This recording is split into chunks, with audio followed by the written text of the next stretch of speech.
செல்லுமே.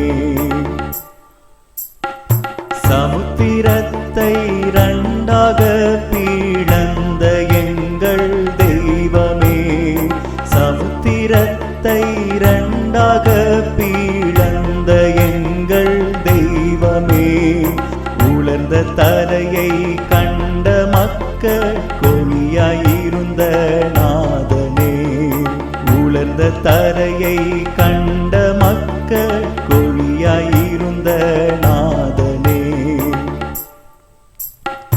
உம்மை நம்பி உம்மை சார்ந்து உம்மை மகிமைப்படுத்தவே, உம்மை நம்பி உம்மை சார்ந்து உம்மை மகிமைப்படுத்தவே, அடியார் தொடுக்கும் வேளையை நீர் ஆசீர்வதிக்க வேணுமே, அடியார் தொடுக்கும் வேளையை நீர் ஆசீர்வதிக்க